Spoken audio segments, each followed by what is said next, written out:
Le terme agapé vient du grec et est utilisé dans le Nouveau Testament pour exprimer un amour désintéressé, sacrificiel et inconditionnel de nature divine qui incarne l'essence, un exemple parfait de l'amour de Dieu, distinct de l'amour sexuel ou des affections humaines. L'amour agapé transcende les émotions et le bénéfice personnel. Il recherche le bien-être des autres, quelles que soient leurs actions ou leurs mérites. C'est le genre d'amour que seul Dieu peut démontrer envers l'humanité. En attendant, la grâce est un aspect spécifique et une manifestation de l'amour agapé de Dieu, vous conduisant dans la présence de notre grand roi, soulignant la faveur imméritée, la bonté et la compassion de Dieu envers l'humanité, avec les deux concepts, l'amour agapé et la grâce, étant étroitement liés. Par la mort et la résurrection de Jésus-Christ, le sacrifice expiatoire parfait pour le péché de toute l'humanité, la grâce de Dieu est disponible à tous. La grâce est un cadeau, un précieux don divin donné gratuitement, et c'est uniquement par la grâce que nous pouvons être sauvés des conséquences du péché, de la rupture, de la culpabilité et de la honte qui entraînent la mort spirituelle et physique, une séparation éternelle d'avec Dieu. La grâce ne s'acquiert pas, ne se mérite pas ou ne s'obtient pas par des efforts humains, des œuvres ou des mérites personnels. Au lieu de cela, elle nous est accordée, nous trouve, uniquement à cause de l'amour et de la générosité de Dieu. La grâce est la pierre angulaire du plan rédempteur de Dieu, le fondement solide et la norme utilisée pour mesurer. Elle couvre non seulement nos péchés passés, mais fournit également la sécurité de la vie éternelle et l'espérance de la gloire future en présence de Dieu. La grâce est la porte d'accès à la présence de Dieu et l'essence du salut par laquelle nous sommes réconciliés avec lui. C'est par la faveur et la bonté imméritée de Dieu que nous sont offertes le pardon et la possibilité de restaurer une relation avec lui. Par la grâce seule, nous sommes sauvés, quelles que soient nos bonnes œuvres ou actions, par la foi, ce qui signifie croire en Jésus-Christ. La grâce fournie par Dieu est le fondement de notre salut, le canal à travers lequel l'amour et la miséricorde de Dieu coulent abondamment vers nous, nous invitant à une relation d'intimité et de communion avec notre Créateur et Père céleste.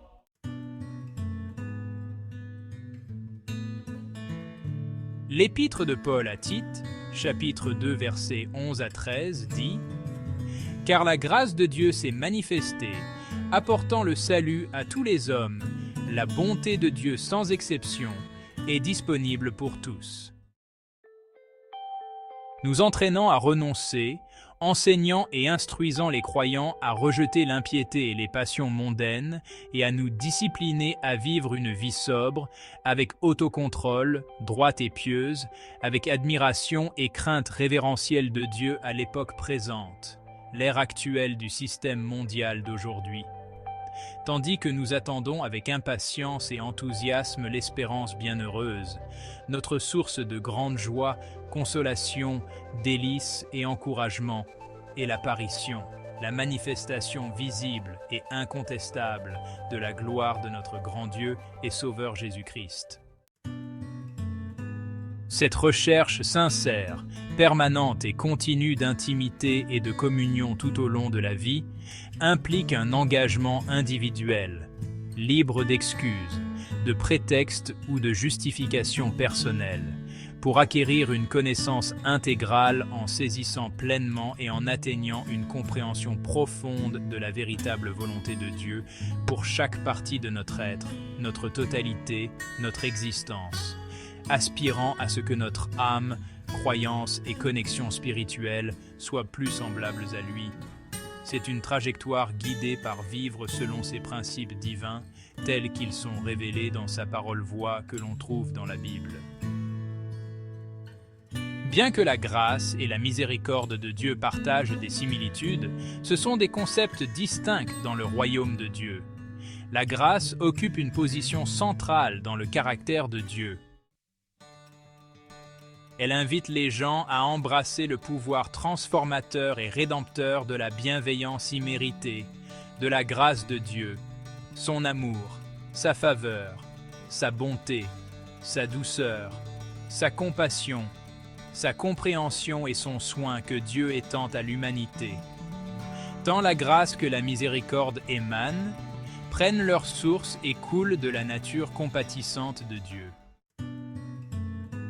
La grâce est une expression intégrale du véritable amour de Dieu pour l'humanité, accordant des bénédictions et des faveurs même lorsqu'elles ne sont pas méritées, tandis que la miséricorde implique de ne pas recevoir la punition ou le mal qui pourrait être mérité.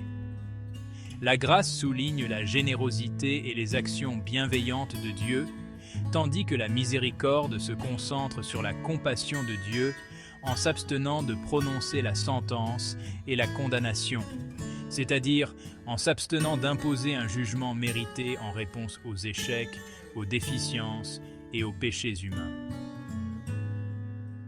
Pour entendre la voix et les instructions de Dieu et en apprendre davantage sur sa grâce, nous devons nous plonger, embrasser les enseignements trouvés dans les Saintes Écritures qui sont faciles à lire, percutantes, profondes, véritablement ressenties et habilitantes. Continuez à lire, vous êtes sur le bon chemin, ne vous arrêtez pas. Psaume Tehillim, cantique de louange.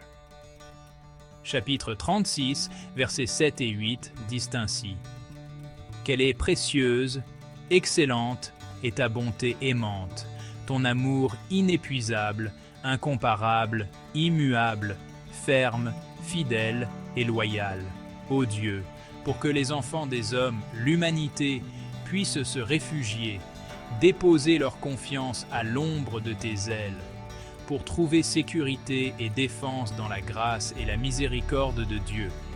Ils se délectent de l'abondance de ta maison, la richesse, la plénitude et la prospérité que l'on trouve dans la demeure de Dieu.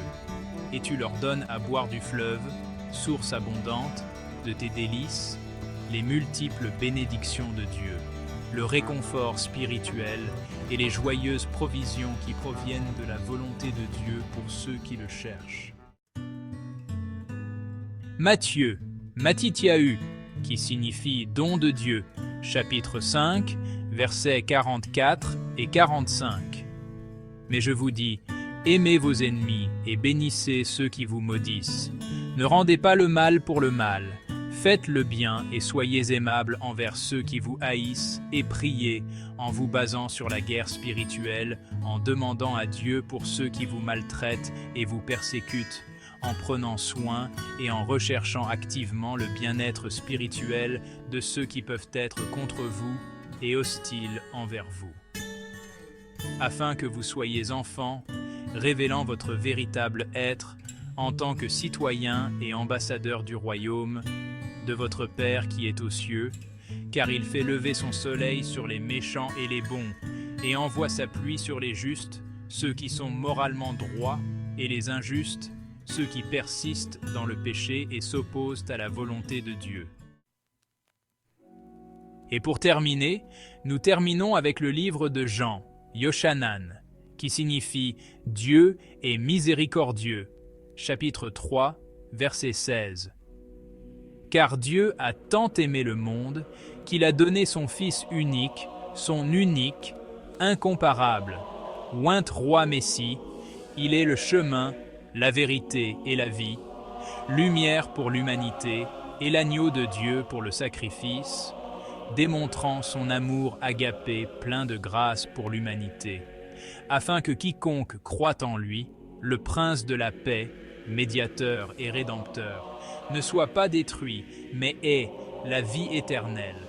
Dans cette nouvelle vie, ils ne se perdront pas, ni ne périront, ni ne se ruineront, car ils sont véritablement fermes sur le fondement solide, Jésus-Christ, la parole et la voix de Dieu, La résurrection et la vie, la pierre angulaire cruciale. Il invite chacun à exercer la foi du royaume, à accomplir la volonté du Père et à se fier à ses promesses d'existence perpétuelle et d'immortalité. En embrassant et en s'attachant au Fils du Dieu vivant comme leur Seigneur et Sauveur personnel, hommes et femmes seront plongés et partageront la magnificence, la splendeur et la pleine gloire de Dieu le Père.